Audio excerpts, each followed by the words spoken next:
नमस्कार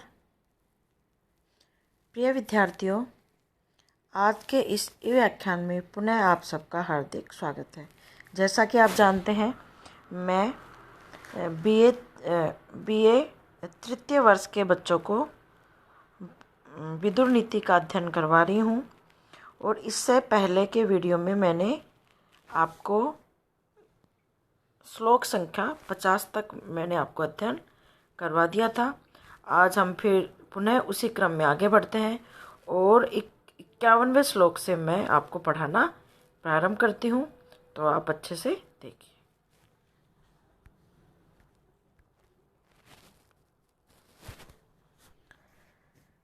प्रायेण श्रीमतां लोके भोक्तुं शक्तिर्न विद्यते जीरयन्ति अपि हि काष्ठानि दरिद्राणां महीपते। प्रसंग चल रहा था कि जो महात्मा विदुर हैं वे भरत श्रेष्ठ धृतराष्ट्र को उपदेश देते हुए यहाँ पे इससे पूर्व उन्होंने बताया था कि संसार में 3 प्रकार की श्रेणियाँ होती हैं, धनी, मध्यम तथा निर्धन। धनी लोगों के भोजन में प्रत्येक व्यक्ति के भोजन की विशेषता बताते हुए उन्होंने बताया कि धनी व्यक्तियों के भोजन में मांस की अधिकता होती है, मध्यम कोटि के लोगों के भोजन में दूध दही खाद्य पदार्थों की प्रमुखता होती है और गरीब लोगों के भोजन में तेल की अधिकता होती है। फिर उसके बाद उन्होंने बताया कि दरिद्र जो पुरुष होते हैं, निर्धन लोग जो हैं, वे सदा ही स्वादिष्ट भोजन करते हैं। क्यों? क्योंकि भूख उनके भोजन में स्वाद उत्पन्न कर देती है, जबकि भूख के लिए धनी व्यक्ति हमेशा ही तड़पते रहते हैं। भूख जो है धनी व्यक्तियों के लिए सदैव ही दुर्लभ होते हैं। तो उसी क्रम में प्रस्तुत पद्य में वो बता रहे हैं कि भोजन जो है करने की जो शक्ति है वो प्राय देखा गया है कि धनी व्यक्तियों में नहीं होती है, जबकि उनकी तुलना में जो निर्धन व्यक्ति होते हैं वो जो है भोजन को आसानी से, किसी भी प्रकार के भोजन को आसानी से पचा लेते हैं। तो देखिए अन्वय, महीपते लोके श्रीमतां प्रायेण भोक्तुं शक्तिः न विद्यते दरिद्राणां हि काष्ठानि अपि जीरयन्ति। शब्दार्थ देखिए, प्रायेण मतलब अक्सर, श्रीमतां धनी लोगों के, लोके इस संसार में, जगत में, भोक्तुम भोजन करने की, शक्ति ही सामर्थ्य, न विद्यते नहीं होती है, जीरयन्ति पच जाता है, भी अपि मतलब भी, ही मतलब निश्चित रूप से, काष्ठानि लकड़ी, दरिद्रनाम निर्धन लोगों की निर्धनता, महीपते हे राजन। यहाँ पे महात्मा विदुर धृतराष्ट्र को संबोधित करते हुए कह रहे हैं कि हे महाराज महीपते, हे महाराज, हे राजन, लोके श्रीमतां प्रायेण भोक्तुं शक्ति न विद्यते, कि हे राजन, हे महाराज धृतराष्ट्र, संसार में धनियों में, संपन्न व्यक्तियों में, धनी लोगों में प्राय भोक्तुम शक्ति न विद्यते, भोजन करने की शक्ति नहीं होती है, ही क्योंकि, और दरिद्राणाम ही काष्ठानि अपीर्जयन्ति, और एक किंतु दरिद्राणाम, दरिद्रों के पेट में ही निश्चित रूप से, काष्ठानि अपीर्जयन्ति, दरिद्रों के पेट में काष्ठानि लकड़ी भी, काट भी, जीरयन्ति पच जाते हैं। यहाँ पर धनवान और निर्धन का एक बहुत ही सामान्य सा भेद बताते हुए कहा है कि संसार में देखा गया है प्राय कि धनी और संपन्न व्यक्तियों में प्राय भोजन करने की, उसको पचाने की शक्ति नहीं होती है। इसकी तुलना में दरिद्र व्यक्तियों के पेट में तो लकड़ी तक, काष्ठ भी पच जाता है। क्यों? क्योंकि धनी लोगों की अपेक्षा निर्धन लोग अधिक परिश्रमी होते हैं, अतः उनकी जठराग्नि तीव्र होती है और वे जो कुछ भी भक्षण करते हैं वह उनके आसानी से पच जाता है। 52वां श्लोक देखिए।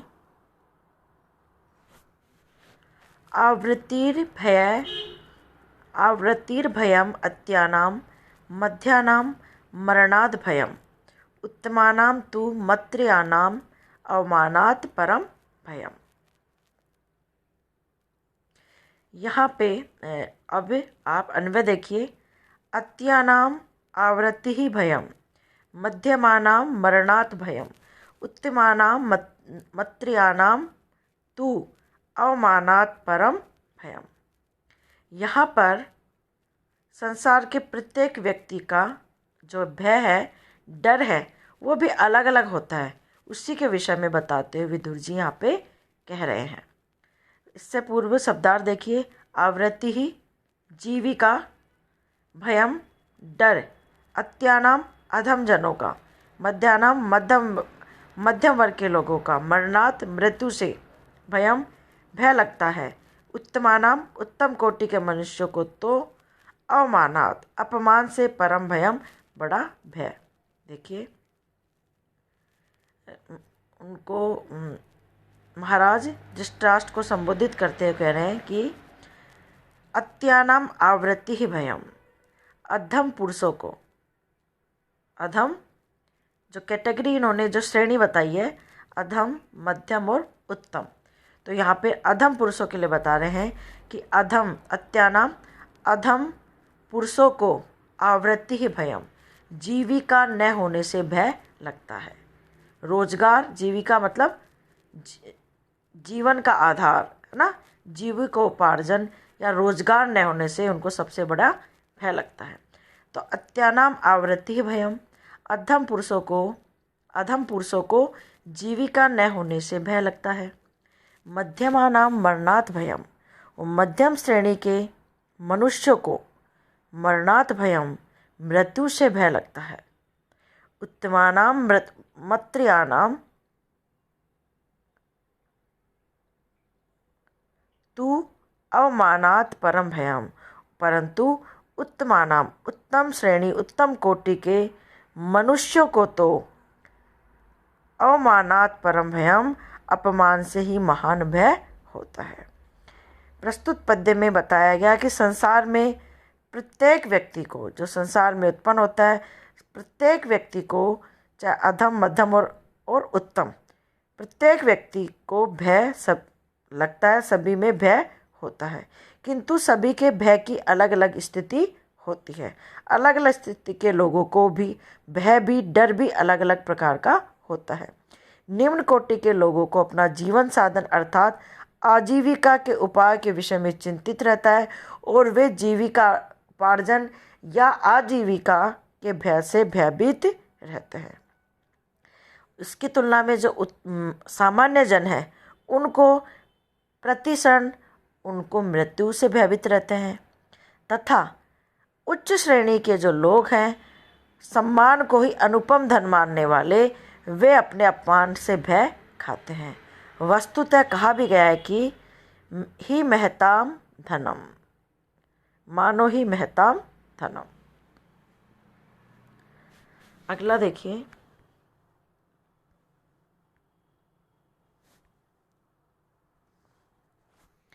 ऐश्वर्य मद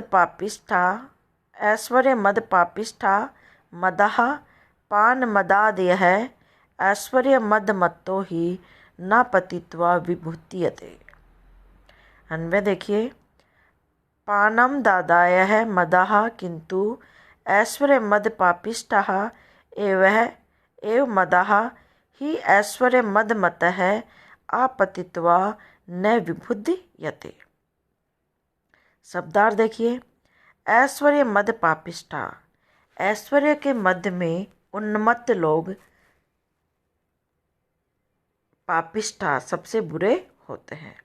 मदः, मद का अर्थ है नशा, पान मदादि है मद्यपान आदि का नशा, ऐश्वर्य मद मत है ऐश्वर्य का मद, ही का अर्थ क्या है क्योंकि, न नहीं, आपतित्वा गिरकर, विभुध्यते उठता है। देखिए यहाँ पे बताया जा रहा है कि यों तो पानम दादियः मदः, पानम मद आदियः मदा। यूँ तो पानम मदादिय, पानम पीने का, मद्यपान का, नशा आदि भी नशा ही होता है, किंतु ऐश्वर्य मदय पापिष्ठा है, किंतु ऐश्वर्य का नशा तो बहुत ही ज़्यादा पाप की ओर ले जाने वाला है, बुरा होता है। ही ऐश्वर्य मद मत है आपतित्वा न विभुद्यते, क्योंकि ऐश्वर्य के मद से मत वाला पुरुष भ्रष्ट हुए बिना न विभुद्यति, होश में नहीं आता है। कि हे राजन, यो तो पीने का नशा आदि भी नशा ही होता है और बुरा ही होता है, किंतु ऐश्वर्य नामक जो नशा है वह तो बहुत ही ज़्यादा अनर्थकारी और बुरा होता है, क्योंकि ऐश्वर्य के मद से मतवाला हुआ पुरुष भ्रष्ट हुए बिना होश में नहीं आ पाता है। ऐश्वर्य का अर्थ है सर्वव्यापकता की शक्ति, प्रभुता, आधिपत्य, शक्ति संपन्नता, बल, शासन, अधिकार, राज्य, धन संपत्ति आदि ऐश्वर्य के अंतर्गत आते हैं। तो जो लोग प्रभुता के मद से मत हो जाते हैं उनका पतन निश्चित है और वह बहुत बुरा होता है। पुराणों में और इतिहास में ऐसे लोगों के बहुत ज़्यादा उदाहरण भरे पड़े हैं। अगला देखिए, इंद्रियै इंद्रियार्थेषु वर्तमानै निग्रहे तैर्यं ताप्यते लोको नक्षत्राणि ग्रहैर इव। अन्वय देखिए, तेह इंद्रियार्थेषु वर्तमानः अनिग्रही इंद्रेः अयं लोकः ग्रहे नक्षत्राणि इव ताप्यते। इंद्रेः इंद्रियों से, इंद्रियार्थेषु शब्द स्पर्श आदि इंद्रियों के विषय में, वर्तमान ही वर्तमान, अनिग्रही वश में न रहने वाले, तेह उनसे, अयम यह, ताप्यते कष्ट पाता है या तिरस्कृत होता है, लोकः मनुष्य, नक्षत्राणि नक्षत्रगण, ग्रही सूर्य आदि ग्रहों द्वारा, इव जिस प्रकार या यथा। देखिए,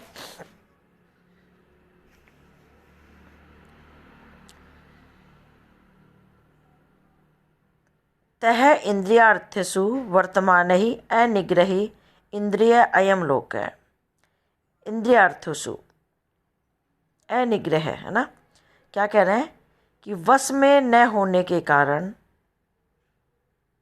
अनिग्रह वश में न होने के कारण, इंद्रियार्थेषु विषयों में रमने वाली, इंद्रिय इंद्रियों से, अयम लोक है यह संसार, इव उसी प्रकार उसी भांति, कष्ट पाता, ताप्यते कष्ट पाता है, जैसे ग्रहे नक्षत्राणि इव ताप्यति, जैसे सूर्य आदि ग्रहों से नक्षत्र तिरस्कृत हो जाते हैं।